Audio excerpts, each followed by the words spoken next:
Fala galera, Carla Bernardo, tô aqui para compartilhar com você o meu devocional diário e te provar que uma xícara de chá e 15 minutos de estudo bíblico podem transformar a sua vida. Livro de Lucas, capítulo 8, versículos de 26 a 39. A cura de um endemoniado. Quem navegaram? Jesus e os discípulos, tá? Navegaram para a região dos Gerazenos. Olha aqui, já tem uma notinha de rodapé bem no começo do texto, a letrinha B. Vamos dar uma olhada, tá aqui, tá facinho. Letra B, no capítulo 8, versículo 26. Alguns manuscritos trazem Gadareno. Eu conheço mais essa passagem como Gadareno, que a cidade chamava-se Gadara. Aqui. Outros manuscritos dizem Gergesenos, também no versículo 37. Então, essa notinha de rodapé aqui é só uma contextualização de tradução e de termos a serem utilizados. Continuando aqui. Que fica do outro lado do lago, frente à Galileia. Ou seja, vamos lá, só para a gente entender. Você tem aqui Galileia, o lago, e aqui Gadara. Esse lago aqui foi o que eles atravessaram no texto anterior, que Jesus mandou eles entrarem no barco, aqui no meio do caminho eles pegaram aquela tempestade que eles acharam que iam morrer, que o barco ia afundar. Vou deixar aqui na descrição do vídeo o link para esse estudo, que é um anterior a esse. Então, no vídeo anterior a gente viu que eles estavam na Galileia e Jesus mandou eles entrarem no lago e atravessar para Gadara. Então aqui ele está narrando que eles chegaram em Gadara. Versículo 27. Quando Jesus pisou em terra, olha isso aqui, quando ele pisou em terra, desceu do barco, foi ao encontro dele um endemoniado daquela cidade. Ou seja, ele chegou, o endemoniado já veio em direção a ele. Olha o que o texto vai contar pra gente sobre esse homem. Fazia muito tempo que aquele homem não usava roupas. Ele estava tão endemoniado, ele era tão possesso, que ele não ficava com roupas, ele tirava as próprias roupas, ele andava nu, nem vivia em casa alguma, mas nos sepulcros. Olha isso aqui. Ele não ficava em nenhuma casa, ele morava no cemitério, né? Os sepulcros, uma região onde você tinha as cavernas, onde as pessoas eram enterradas, e era ali que ele habitava. Olha o nível de decadência desse homem. Ele andava nu, morava no cemitério, completamente fora de si. Versículo 28. Quando viu Jesus, gritou, prostrou-se aos seus pés. Olha isso aqui. O homem estava cheio de demônios, mas quando ele viu Jesus, os demônios reconheceram Jesus e se prostraram. Isso aqui deixa uma lição pra gente. Até os demônios têm reverência a Deus. Eles sabem o poder de Deus e eles se prostram diante de Deus. E muitas vezes nós, que nos dizemos crentes no Senhor, cristãos, não temos essa reverência diante de Deus. Tratamos Deus como qualquer coisa. Tratamos Deus com indiferença. Aí, olha a continuação. Ele se prostrou diante de Jesus e disse em alta voz: Queres comigo, Jesus, Filho do Deus Altíssimo?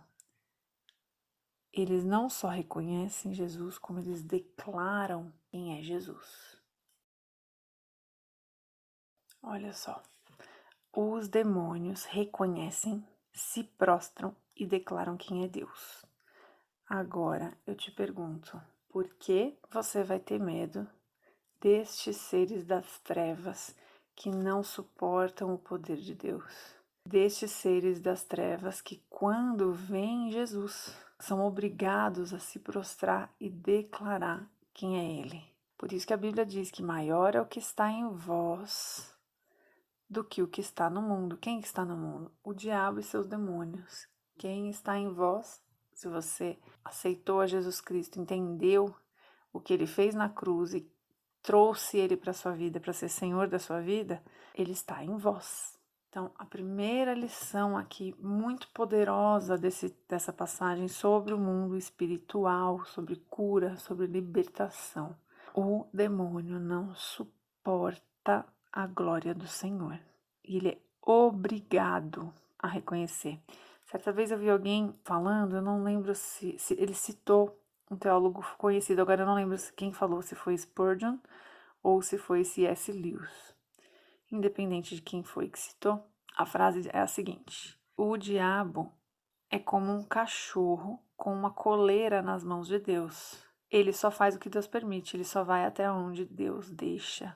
Por pior que o diabo seja, por mais coisas que ele faça, Deus tem mais poder do que ele, certo? Se um dia você se envolveu com coisas no ocultismo, feitiçaria, se alguma vez você serviu ao diabo buscando poder, eu tô aqui para te dizer que muito mais poderoso que qualquer demônio é Jesus Cristo, porque até os demônios se prostram diante dele.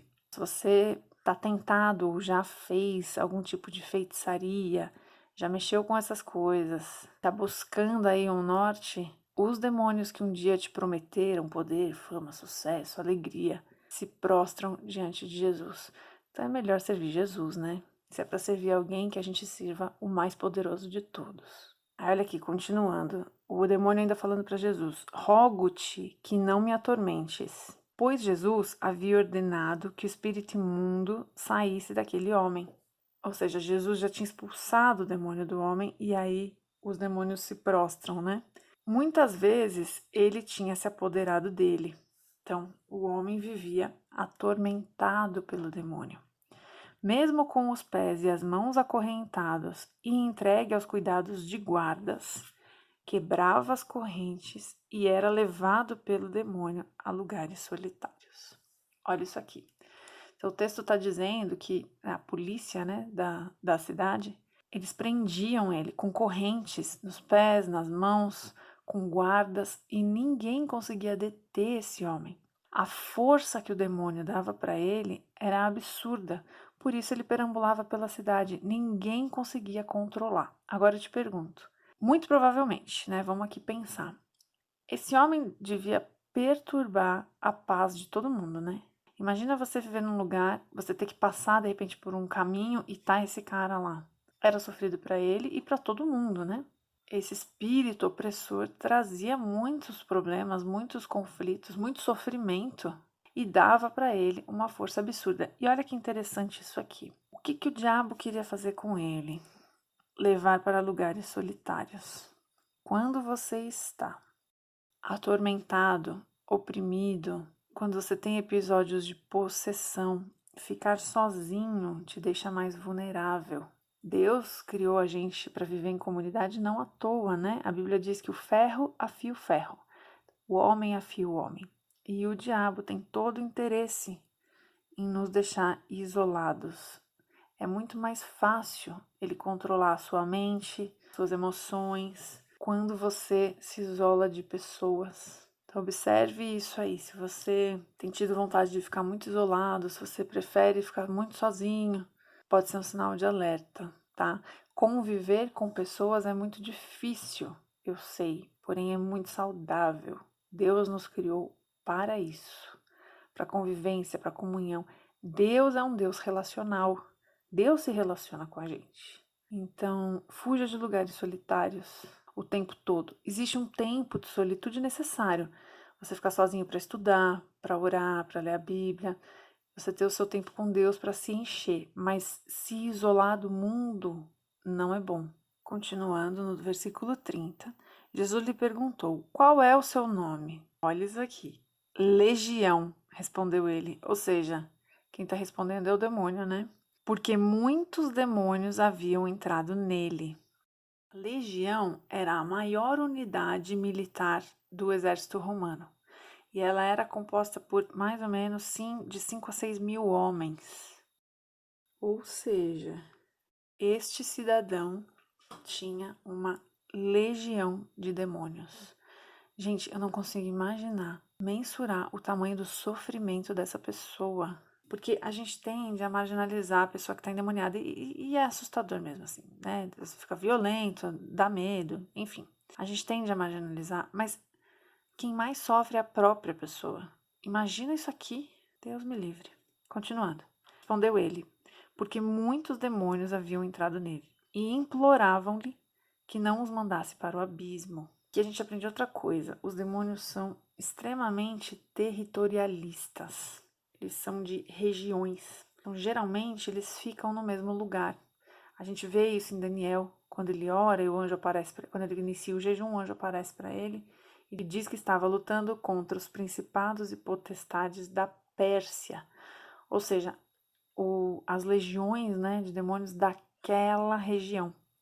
Então, o demônio ele é muito regional, ele não costuma ir para longe. E era isso aqui que eles queriam continuar na cidade, eles queriam continuar ali. Então, por isso que a gente tem que ter muita intrepidez, muita ousadia, buscar a Deus diariamente, porque isso acontece, por exemplo, nas famílias. O demônio de alcoolismo, de vício, ele está naquela casa, né? Você se converte, mas ele perambula por ali por um tempo. Então, a gente expulsa o demônio, mas ele continua na região, eles são regionais, tá, gente? Vamos lá, versículo 32. Uma grande manada de porcos estava pastando naquela colina, ou seja, uma criação, tá? Isso aqui era um negócio. A criação, ela era a fonte de renda das famílias. Então, hoje, se você tivesse uma loja de roupa, o seu estoque de roupa, aqui era o estoque da família, a manada de porcos. Os demônios imploraram a Jesus que lhes permitisse entrar neles, por quê? Para eles não saírem dessa região, eles não queriam ir embora. E olha aqui, imploraram. Até o demônio clama a Deus. E Jesus lhes deu permissão. Ó, de novo, lembra que eu falei do diabo estar na coleirinha de Deus? Ele só faz o que Deus permite que ele faça. Eles só foram para os porcos porque Jesus permitiu. Carla, então por que que Deus permite que os demônios entrem nas pessoas? Por que que Deus já não bloqueia todo mundo? Porque o mundo espiritual, ele é legal. Legal no sentido de leis. Quando você dá espaço para o demônio, quando você peca, você dá uma procuração na mão do diabo. Ele vai com essa procuração, estou ilustrando, tá, gente? Mas para você entender, é assim que funciona. Com essa procuração, ele se apresenta diante de Deus e diz aqui, ó, Joãozinho fez tal coisa, eu tenho legalidade. E Deus é justo. Deus vai falar, tem razão, ele fez, ele abriu essa brecha, você tem legalidade sobre a vida dele. Aí Deus permite. Então, o diabo só tem acesso às pessoas, à vida das pessoas, com a permissão de Deus. E às vezes Deus permite porque você deu brecha para o diabo, você deu a procuração na mão dele. Versículo 33. Saindo do homem, os demônios entraram nos porcos, e toda a manada atirou-se precipício abaixo em direção ao lago e se afogou. Os porcos ficaram enlouquecidos. Você vê o poder desses demônios. É o que eu tô falando. Imagina o que esse homem suportou. E os demônios divididos na manada de porco, os porcos ficaram loucos e se jogaram do precipício, morreram. Vendo o que acontecera, os que cuidavam dos porcos fugiram e contaram esses fatos na cidade e nos campos. E o povo foi ver o que havia acontecido. Gerou aquele burburinho, né? Ó, veio um homem aí, o cara chegou, os porcos morreram, se suicidaram. Quando se aproximaram de Jesus, viram que o homem de quem haviam saído os demônios estava, olha isso aqui, presta atenção, assentado aos pés de Jesus, um homem que ninguém controlava, vestido, então ele estava sentado, o homem perambulava, batia em todo mundo, ficava correndo em cemitério, estava sentadinho, vestido, já não estava mais nu, e em perfeito juízo. Glória a Deus nas alturas. Quando Jesus entra, as pessoas são libertas. A roupa na Bíblia, ela fala muito sobre a maneira que Deus nos vê, fala muito sobre honra, sobre destino. Aqui ele já está com as vergonhas cobertas, então ele está honrado, quietinho, honrado e são. É isso que Jesus faz quando ele entra na nossa vida. Tudo aquilo que o demônio destrói, tudo aquilo que o demônio quer tirar de você, muito mais Jesus tem para dar. Quando eles viram um homem assim, ficaram com medo. O homem atormentava todo mundo. Na hora que eles viram o homem são, quietinho, bonzinho, tiveram medo. Do cara endemoniado correndo pela cidade não tinham. Olha a continuação, 36. Os que o tinham visto contaram ao povo como o endemoniado fora curado. Então todo o povo da região dos Gerazenos suplicou a Jesus que se retirasse. Gente, isso aqui é muita loucura. Vamos pensar, como que pode? Chegou um homem na cidade que curou um cara que ninguém conseguia controlar. E as pessoas pedem para ele ir embora. Como isso? Por quê? O texto vai dizer, ó. Porque estavam dominados pelo medo. Ele entrou no barco e regressou. Em outro texto, em Marcos, ele nos conta que o medo, na verdade, é porque era do prejuízo. Dei um zoom aqui que acho que fica melhor. Eles tiveram prejuízo com os porcos que morreram, ficaram irados com isso, o medo era de perder dinheiro. Não era medo de Jesus, era medo de perder dinheiro. Eu vi em alguma rede social uma moça pregando sobre esse assunto, eu não vou lembrar o nome dela.